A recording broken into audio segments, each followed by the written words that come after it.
Our world has no shortage of strange and unexplainable events that have still not been solved today. Some of these cases are paranormal in nature. Others center on unsolved crimes, while others detail strange and inexplicable disappearances that have left us baffled for years and will likely continue to do so for a long time to come. Number 10. If you were to visit the small town of Larrimah in northern Australia, there are two things that you're sure to encounter. The first is the iconic Pink Panther Hotel, which contains the highest bar in the country's Northern Territory. The second is the missing person posters that still adorn the town's walls, fences, and street poles, which display photos of 70-year-old Patty Moriarty, who went missing more than 6 years ago and has still not been found. Patty's disappearance has had a profound effect on the Larrimah community, since he was one of 12 people who lived in the town at the time. It's a very tight-knit community that lies just less than 100 miles away from the nearest major town called Catherine. Originally from Ireland, Patty moved to Australia when he was 19 years old. He worked as a grader driver and ringer, took part in several rodeos, and eventually settled in Larrimah with his dog, Kelly. On the evening of the 16th of December, 2016, Patty arrived home after visiting the Pink Panther Hotel, took his hat off, placed a half-eaten chicken in his microwave, and put some dog food in Kelly's bowl. It's believed that he then stepped out of his house for reasons unknown and inexplicably disappeared. And while this mystery still plagues the town, there are those who believe they know what happened to him, despite the complete lack of evidence to prove their theories. Patty had been involved in a long-standing feud with his neighbors who lived across the street. Fran Hodgetts, who's the proprietor of a local tea house, and her gardener, Owen Lowry, who also lives on the property. The feud is said to have started when Patty destroyed some of his neighbor's plants and various other possessions for reasons unknown. It's come to light that Lowry added new plants to their property on the day of his disappearance, and it's been suggested that Patty walked out of his house and took a closer look, possibly out of annoyance. Though there's no way of proving it, a coroner has theorized that Patty and Lowry then got into an argument that turned into an altercation, and Patty never made it home because he lost his life at the hands of his neighbor. At an inquest regarding the case, the court heard that investigators made a series of secret recordings at Hodgetts and Lowry's property, in which a man can be heard talking about Patty and how he met his end. But Lowry maintains that the voice in the recordings isn't his, and he has no idea what may have happened to Patty. Following this statement, he decided that he would not be saying anything else, as he worried that he might incriminate himself. The lead investigator, Matt Allen, has stated that the case will remain open until they find definitive answers in Patty's case, but added that there have been no new leads and that the investigation will likely not move forward until someone brings new information to light. In a bid to prompt anyone with information to come forward, a reward of $250,000 has been offered to anyone who can help investigators bring this case to a close, though this has been unsuccessful so far. For now, Patty's case remains unsolved, as neither he nor his dog Kelly have ever been located.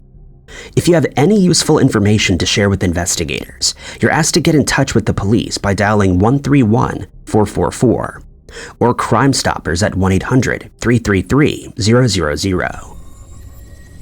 Number 9. Being an archaeologist must be a hard but very rewarding career, since they have the opportunity to bring ancient and very rare artifacts into the spotlight, and some of these items are very valuable indeed. But it must be a heartbreaking experience to find out that one of these historic treasures has been lost after it was uncovered, which is the case with the sarcophagus of Menkora, which was discovered by Howard Weiss in 1837 at the Pyramids of Giza. The discovery wasn't without controversy, since Weiss used some very unorthodox techniques to obtain it, using explosives to gain entry into the pyramid, the smallest of the three that are still considered to be one of the 7 wonders of the world. Here, he found a brown and blue basalt sarcophagus that weighed around 3 tons and contained some very elaborate decorations, as is fit for a pharaoh that succeeded Khafra and Khufu, to which the other 2 larger pyramids were attributed. Strangely, the sarcophagus was found to contain no remains or any inscriptions, and to this day it isn't known where he was actually buried. Since the sarcophagus was already damaged when it was discovered, Vice decided that it should be sent to the British Museum in London, and to do so, it would have to make a long journey by sea. The following year, it was loaded onto a merchant ship called Beatrice, which then sailed to Malta. From there, it would travel to Liverpool before being taken to the museum. But before that could be done, the Beatrice ran afoul of bad weather in the Mediterranean Sea, and it sank with the sarcophagus still on board. To complicate matters even further, it isn't known exactly where the Beatrice went down, and hence there's no way of telling where to start looking for it. Crew members from the ship were questioned, but even they couldn't say where the ship went down. If it's ever found, there's likely to be a lengthy legal battle over ownership of the relic, since many people believe Vice removed it from the pyramid illegally. Then there's the fact that the ship likely sank in Spanish waters, and that the sarcophagus is rightfully Egyptian property, though most people are of the opinion that it should be returned to Egypt. There's also a very high chance that the ship was carrying several other relics found at the site, with rumors abounding that there were as many as 200 boxes filled with precious relics lying at the bottom of the ocean, alongside the lost sarcophagus. Since the relic was constructed of basalt rock, it will likely still be in very good condition, and if it's ever found, it would be a priceless discovery. Plans have been put into place to conduct searches of the seabed in various locations in the past, but these have always fallen through thanks to political issues, and no further progress has ever been made. It's also been suggested that the sarcophagus didn't actually belong to Menkora, but until it's brought back from the depths of the ocean, there's no way of either proving or disproving this theory. Many people believe that the Beatrice sank somewhere between Cabo de Palos and Mazarón, since it was last seen sailing off the coast of Cartagena in mid-October. But whether these rumors are true is still up for debate, and until further investigations are carried out, the location of Menkora's sarcophagus will remain an unsolved historical mystery. Number 8. Throughout history, there have been many people who claimed that they have the ability to travel through time, but none of these cases have ever been proven as genuine since the evidence has always been rather flimsy. But there are a few cases that seem more believable, since they're said to have happened completely by accident, one of which is a case involving two women, Anne Moberly and Eleanor Jourdain, who lived through a very strange incident in 1901. In August of that year, the two women, who were both considered to be well-educated, decided to take a trip to France, specifically to see the palace at Versailles, despite them having very little knowledge of the area. After visiting the palace grounds, they stopped at the Hall of Mirrors and then decided to visit the Petit Trianon Chapel. But soon after leaving the Hall of Mirrors, they each became aware of a strange sensation that they described as melancholic. They also felt that the sounds and music they were hearing around them seemed to come from some time in the past. They were even more baffled when a group of official-looking men wearing long green coats and tricorn hats approached them, and strangely told them to just keep walking. When they eventually reached the Temple de l'Amour, Anne noticed a pockmark-faced man who, according to her, had an evil yet unseeing expression on his face. The man didn't approach them, but Anne felt uncomfortable in his presence, until a different man arrived and gave them directions to the Petit Trianon, and they quickly left. Upon reaching the chapel, Anne had an even greater shock when she realized that a woman who was sitting on the lawn sketching was, in fact, Marie Antoinette. She also became aware of a strange stillness all around them, and described it as feeling as though they were walking through a dream. When they spoke about the strange incident later, they were amazed to find that they'd actually encountered different things. Eleanor never saw Marie Antoinette sketching on the lawn, but she did see the man who gave them directions, and they were certain that he was the Count of Vaudreuil, who lived at the same time as Marie Antoinette. The only explanation that they had was that they'd somehow traveled through time to somewhere between 1780 and the 1790s, since the music they heard was also from that era. They would later discover that no bands were allowed to play music in the area during the winter months. The area where they were allowed to play was too far away for the music to be heard by the two women, and when they told a music expert about the song they heard, they found that it dated back to around 1780. Anne returned to the same area again the following year, and to her surprise, found that many of the buildings and landmarks that they had seen were no longer there, but were marked on a map dating back to 1783. The pair decided to recall their strange trip in a book that was published under pseudonyms in 1911, a full decade after the incident. While many people thought it was just a work of fiction, or that their imaginations had gotten the better of them, there are also many others who took them at their word and believed that they really did travel through time. Number 7. In recent times, drones have become more popular as it's possible to buy one of any size and shape at a hobby shop. But these crafts are governed by strict laws that forbid them to be flown in certain areas, such as airports or near military bases. This makes an incident that occurred in 2019 all the more inexplicable, as several of the US Navy's warships reported that they were being stalked by drones, which would not be seen as strange if it was just one drone, but in each of these cases, they were followed by swarms of the machines. Many of these incidents were reported to have happened off the coast of the Channel Islands, near an area where a military training range is situated. Many of these incidents took place as the light of day was fading and lasted for a long time, suggesting that these drones had a very long battery life since they hovered overhead for up to 90 minutes. A similar incident took place on the 24th of April that same year off the coast of California, specifically in the area of Camp Pendleton, while the US Zumwalt and its crew were in the process of conducting routine operations. A videographer aboard the ship filmed at least 6 objects flying over the vessel, and they were later found to be drones, but no one has been able to explain who they belonged to or what the purpose of the flyover was. When the footage was inspected, it was suggested that the drones looked a lot like ones that can be bought in retail outlets. The spacing of the drone's lights suggested that they each had 4 rotors, which made their operation much easier. It was also noted that the Navy possessed a similar drone, but theirs contained wings and a pusher prop that was absent on the mystery drones. It was also noted that the drones seemed to fly in a pattern without changing their altitude. This suggested to a drone expert that their flight path had been programmed before they took off, or that they were being flown from a long distance away with their altitude locked, which he believes indicates that they weren't very advanced machines. He added that he found it strange that there were 6 drones flying around the ship, and suggested that they were likely launched from a nearby ship. He also believes the flight was planned ahead of time and not just a spur-of-the-moment flyby. It would later come to light that US Navy vessels had been plagued by these strange drones throughout the month of June, and that the USS Russell at one point took aim at some of the drones and fired on them. Further study of the drones concluded that they could reach speeds of up to 45 miles per hour, and that they'd flown at least 100 nautical miles during their trip, something that store-bought drones aren't capable of doing. A thorough investigation followed, but the Navy was unable to identify the drones or who they belonged to, causing speculation that the craft were extraterrestrial in nature. But these rumors were quickly dismissed by the military. The drones have still not been linked to anyone.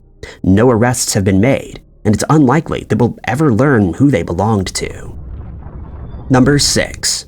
Most heists take place at banks or jewelry stores and last just a few minutes before the culprits attempt to make their getaway, and if they're successful, a manhunt is usually immediately started to try and identify the robbers and get the stolen property back. But one heist that took place in 2003 at the Antwerp World Diamond Center in Antwerp, Belgium, was conducted over the course of 2 days, the 15th and 16th of February, and it's still considered to be the heist of the century. During that weekend, 5 Italian men carried out a well-orchestrated plan to rob the vault beneath the Diamond Center, despite it being protected by not only security guards, but also state-of-the-art security systems that included magnetic fields, radar detection technology, seismic sensors, and heat detectors.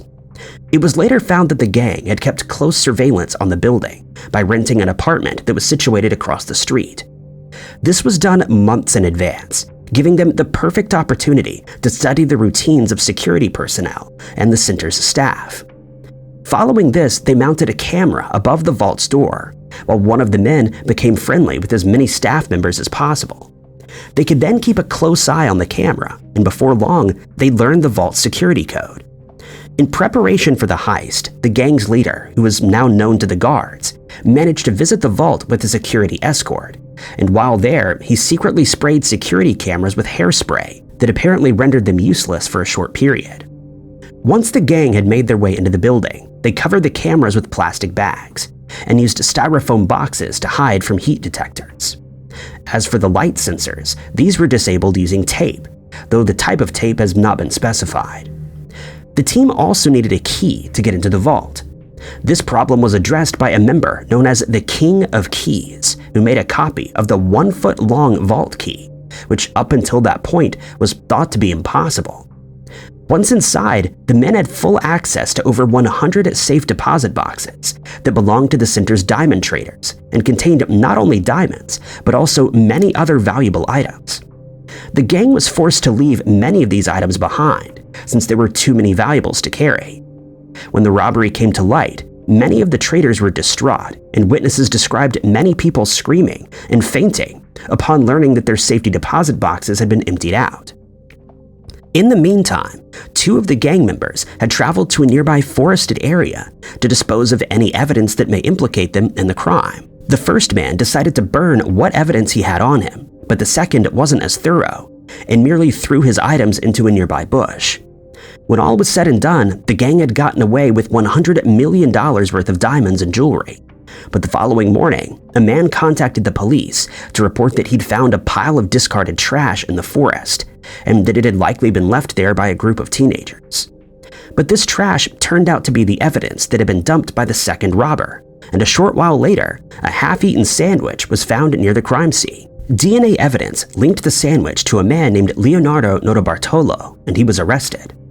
Investigators attempted to learn the names of his fellow robbers, but Leonardo refused to speak, and he would eventually be released from prison in 2009 after serving 4 years of a 10-year sentence. 3 other men were eventually also arrested for the crime, but the King of Keys was never identified. Though most of the culprits have been identified and been sent to prison, the location of almost all the diamonds remains a mystery today, and the chances of them ever being recovered are very slim indeed. Number 5. In November of 2023, 33-year-old Adrian Bonchu mysteriously disappeared from Sydney, Australia, and despite the best efforts of authorities and search parties, he still has not been located. The last time that anyone saw Adrian was on the 12th of November at his house, which is situated in Macquarie Park, but it has been suggested by investigators that he may have been near the Aquatic Centre, which is located on Peats Ferry Road, Hornsby, the day after he was last seen. It's believed that he then walked into a section of bushland located next to Galston Road in Hornsby Heights, and that he then became lost and was unable to find his way back to the road again. This theory was proven correct when, to the surprise of everyone involved, Daniel made contact with his family and the police 5 days after he walked into the bush, and he explained that he had indeed ventured off into the bush at Berroa Valley National Park, and before he knew it, he became lost. Immediately after he made contact, a search effort was organized and the area was thoroughly searched, but no trace of Daniel was found. The search was conducted by members of the SES and the Rural Fire Service, along with several police rescue units, but their efforts proved frustratingly fruitless.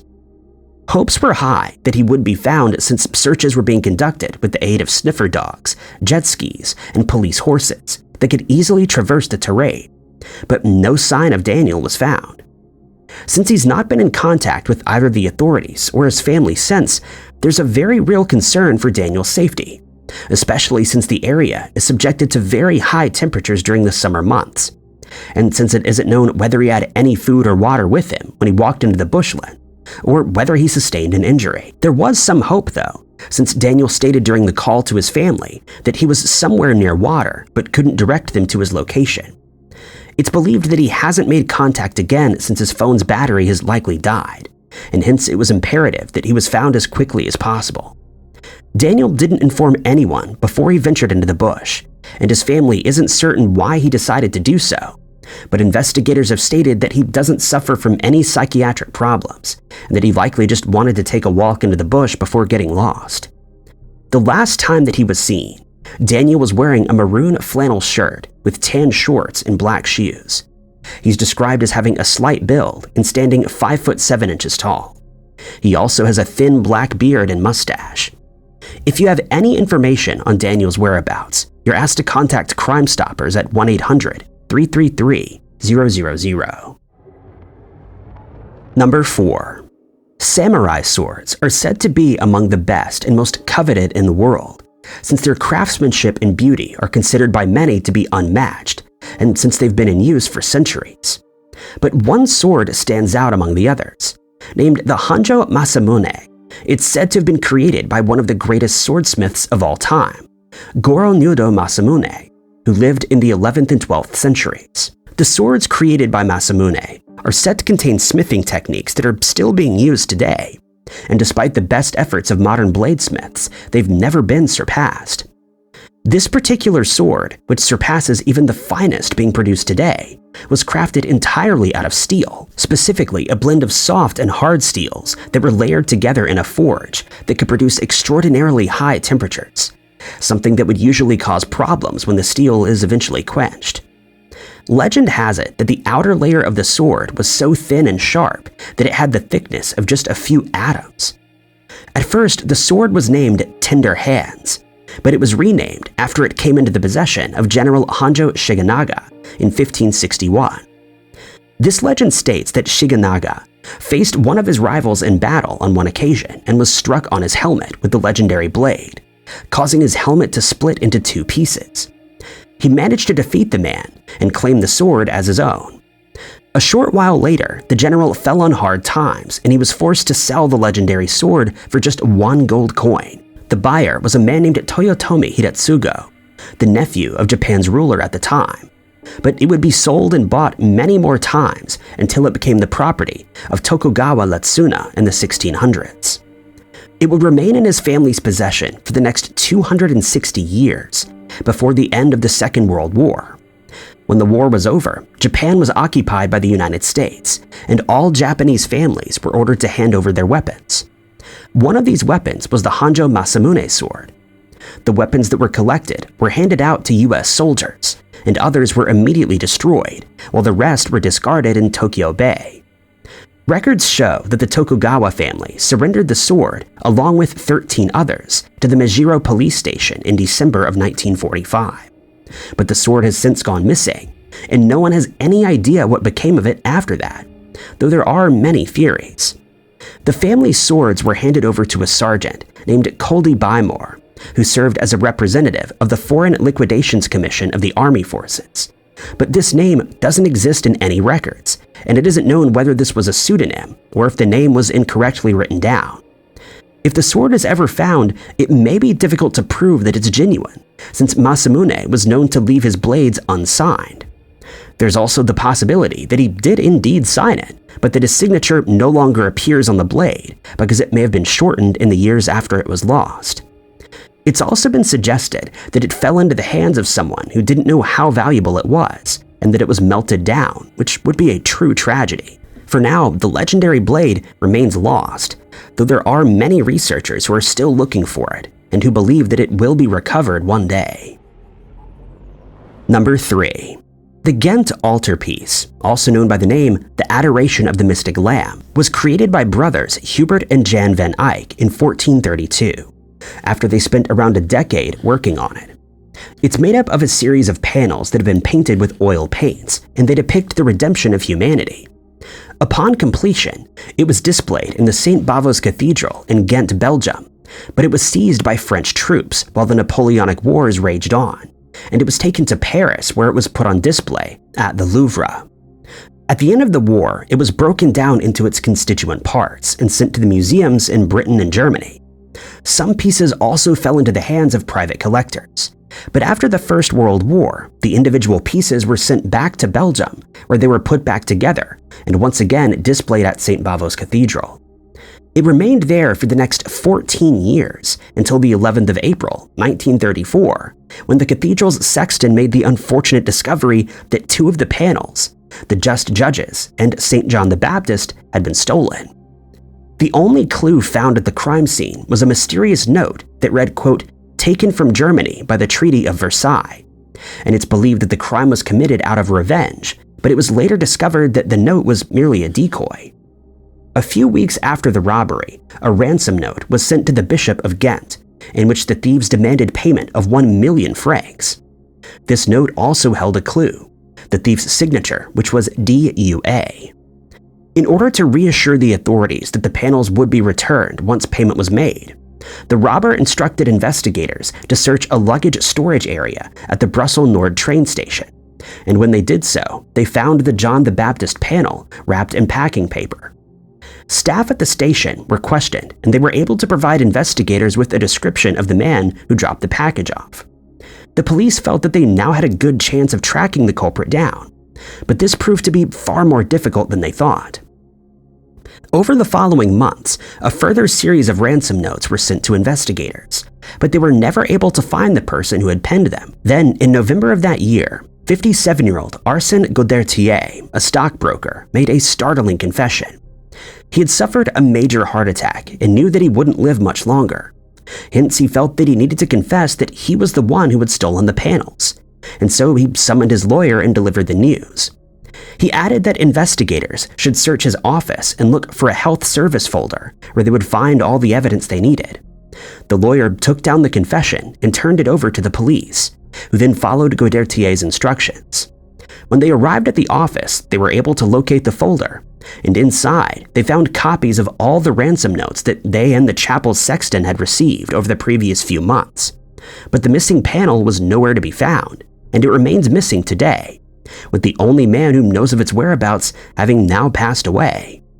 It's been suggested that Godertier was in fact not the thief, but this has neither been proven nor disproven, and until the panel is found one day, no one will know for certain whether his confession was truthful. Number 2. The great bard, William Shakespeare, is still considered today to be one of the greatest playwrights to ever live, as his plays are still being performed all over the world in modern times. The most famous of his works is undoubtedly Romeo and Juliet, though Macbeth, Othello, and many of his other works have also been hailed as some of the greatest literary works of all history.